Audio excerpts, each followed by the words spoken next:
So this looks like it's made a brilliant clipboard, but there's one big problem. It bends. And that means it's not really useful as a clipboard. So in this video, I'm making two versions to show you what you can do to still make a stunning clipboard that doesn't bend. And by the end of it, I'll show you how I attach the actual clipboard pieces as well. So stay tuned and enjoy this video. So the first one I'm going to make is going to be from just resin, because that's probably the version most people would think of first. Now I've got this mould. It's not a very deep mould. You don't want a really thick clipboard. Firstly, it's going to be heavy, because you could make one out of this mould and fill it up there. But could you imagine how heavy that would be? Plus, it would be really difficult to add your clipboard pieces to it. And I'm going to show you how to do this. You can buy, I think it's 10 of these at a time for next to nothing. And the second one I make, which you'll see in a minute, is going to be done very differently, and it makes brilliant clipboards because it has the strength it needs without having that bend in it. I'm also going to decorate them, and I'll show you how I'm going to decorate them. So for this one, I'm going to be using the T-Expert Crystal Clear. It does cure really nice and firm and hard, but it will show you what the limitations of any resin would be when you're trying to make something like this. I'm also working on my leveling table. It's the large one here. It's so important when you're working with molds like this that are thin to ensure that you work on somewhere that's level. And this one is by T-Expert. I've got loads of them about, and I have them set up all the time. They do come with a little dot, and as you can see, that is there in the middle, but I always go around it with this size level afterwards, because that's a good indication, but this gives you the real level on all sides. Only takes a couple of seconds, but it's worth doing. I'll link that in the description below. They are an absolute godsend. So now I've got my resin mixed up. What I'm going to do is add a little bit of the T-Expert medium yellow into it first. I love these opaque pigment pastes. I think they're the best of pigment pastes on the market. And they do lots of different colours. And you really don't need a lot. They'll last you for a very, very long time. And I want that to be my base colour. Look at that lovely yellow. I'm giving that a really good mix in. And now on top of that, I'm going to add in some mica powder. And that pigment will give this mica powder a nice rich finish, and make sure you add that in really well. Give that a good mix through, and now we've got a nice rich gold colour, and we didn't have to use as much mica powder as we would have done if we hadn't put that yellow in first. So now what I'm going to do is just pour this all the way in here, going slowly around the edges as well, and we'll let that find its own level. Isn't that a beautiful colour? So I'll give this a few minutes, then I'll go over it with a long neck lighter and burst off any bubbles, because I still want this to look good, even though at this stage I think it may fail, and you'll know already because I'll have shown that at the beginning, because of how thin it is. But any thicker than that and it's going to be impossible to put the pieces on, and it's going to be really heavy. Well, I still want it to look good. And once this is cured, I'll add the finish to it that I want to use. Now the second method I'm going to use is just using this piece of hardboard. It's not very thick at all, and I've gone round and I've slightly sanded off all the edges. So before I do anything to this one, I want to make this gold as well. So all I'm going to be using is some gold acrylic paint here, and I'm going to brush that on all the way over, probably 2 coats, and let that dry. I will do both sides and the edges. So this one's all finished. I've painted it both sides now, and I'm going to give that a couple of hours to fully dry. What I'm going to do with this is quickly just go over it with a long neck lighter and burst off any bubbles that have come up the top. And then I'm going to move this over to my other leveling board. So I've got the other side of the room, so I can then continue and work on my other board. So before I start pouring on this board, what I'm going to do is coat the back side of this with this brush on silicone, because when I start to pour on this, on the face of it, I don't want large drips or anything stuck underneath that then I've got to work at to get rid of. And this will really help. I used to use tape, but to be honest, I found the resin drips used to stick or soak through the tape and cause the tape to stick onto the piece that I wanted it to not stick onto. Then I went over to latex, but oh, I can't stand the smell of latex and the smell it leaves in the room. And then I thought, oh, I'll try this. And I did, and it works really, really well. You just got to make sure you don't get it down the edges or anywhere that you want resin to actually stick. I've used this before in other videos, and you'll be so surprised at how well it works. And if you're a member of my channel, hear your names coming up now. I've just introduced a new perk for channel members.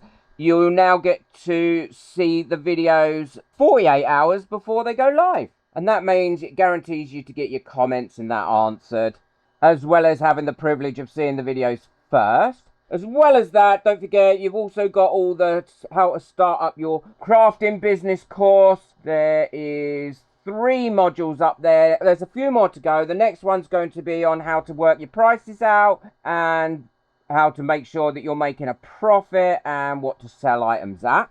Plus, there's loads of other members' perks, discount vouchers we get, competitions, and lots of other videos as well that are members only. Check it out if you're not a member. Honestly, it's well worth it. Just for the Facebook group, it's well worth it. Now, I know people in the UK have been having trouble getting hold of this brush on silicone, but I've been assured that stocks will be back very soon. And now we'll just leave that to cure up. It shouldn't take long, probably about 10 minutes at the most. And then we can get on with the rest of it. Well, that's all dry now, and don't do like I did. I don't know if you can see it there. I dropped something in it, but it's all right. I spread it out before it went dry. So now what I can do is turn that over, and I'm going to decorate these using these lion tattoos. I really like that one, so that's going on this board. Now, whenever you're using a tattoo, please always remember to peel that piece of plastic off that comes with it. And I can't tell you how many times I have forgotten to do that. And then all you need to do is place that down like that, and then we will spray it with a bit of water. And then make sure that that is all pushed down and in contact with that board. I will take one of my little silicone brushes, and this is what comes with the brush on silicone. I love these little brushes, but it will make sure that this tattoo is really firmly down and there's no air bubbles in it anywhere.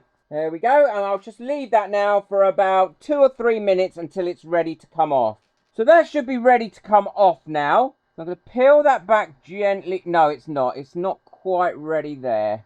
I'm going to leave it for about another 30 seconds. Okay, so it's looking like it's ready now. Yep, there we go. And what I'm going to do is leave that to dry.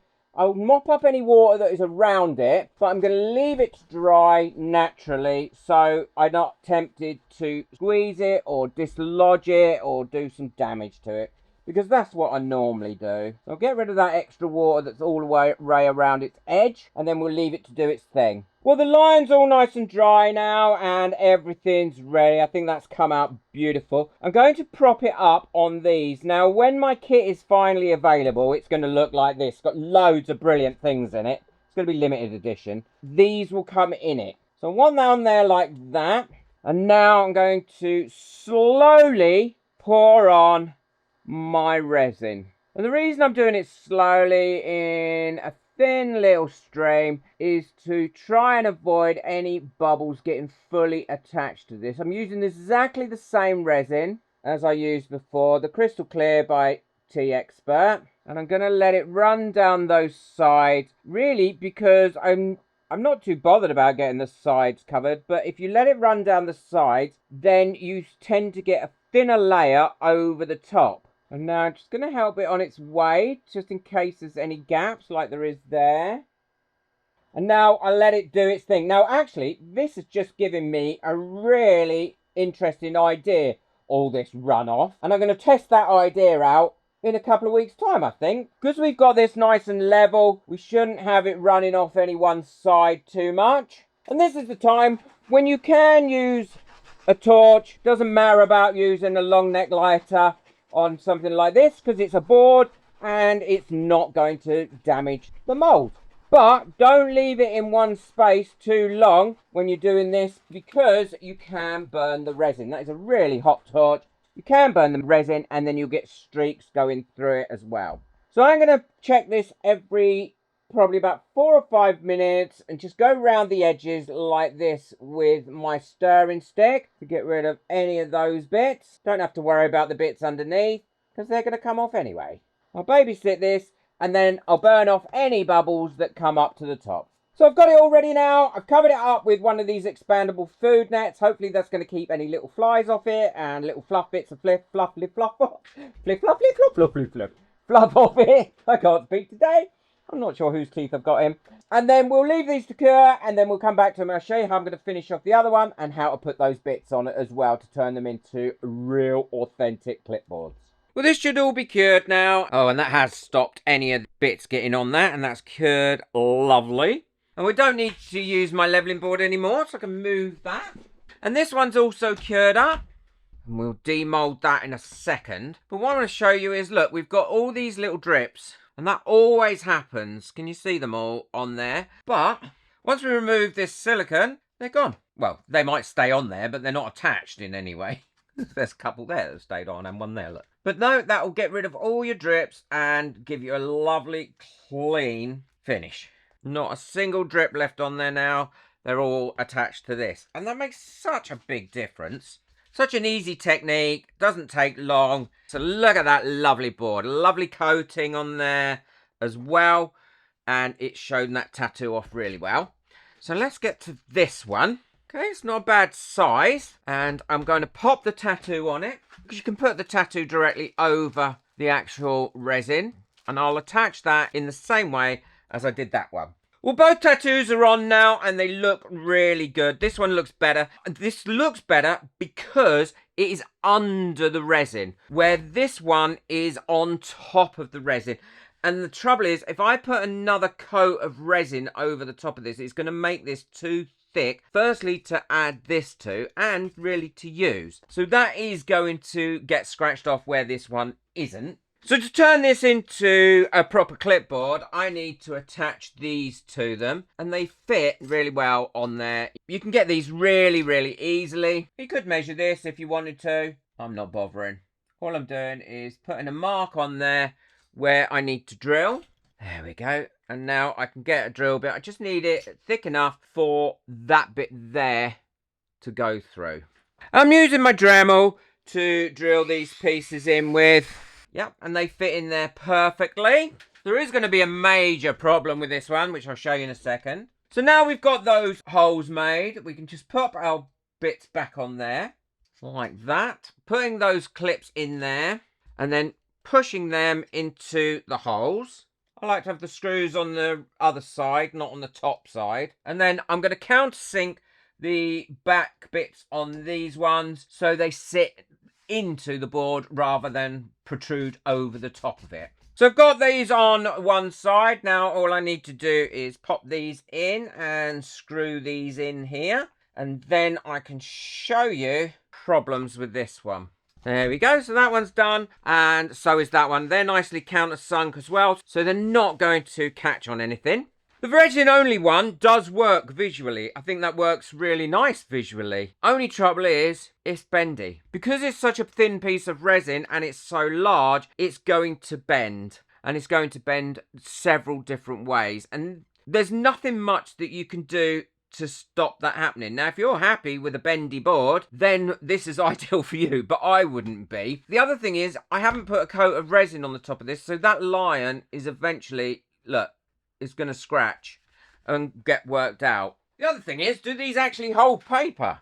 And yes, it does. The warmer your hand gets and the warmer environment you're going to get in, that is going to bend a lot more. Plus, I don't think it looks as nice as the finished one on this one. I'll show you them both together. The line on this one looks much nicer. So using a board underneath is what stops that bend. Still got that nice rigidity to it. And it certainly holds paper. And you can pull your little clip up there and hang something on it. Or hang this on something. Let me know if you've thought about making clipboards. I think these would be quite popular. You could personalise them with logos, people's names, business logos, all that sort of thing. If you want to see another really good experiment, then check out the one that I've got coming up now. I'll link it in the description. I'll link it in the comments so you can easily find it. Look how lovely and clean that is on the back. Shame that one bends. Boot that like button, hit that subscribe button, but most of all, enjoy your resin. Take care. Bye.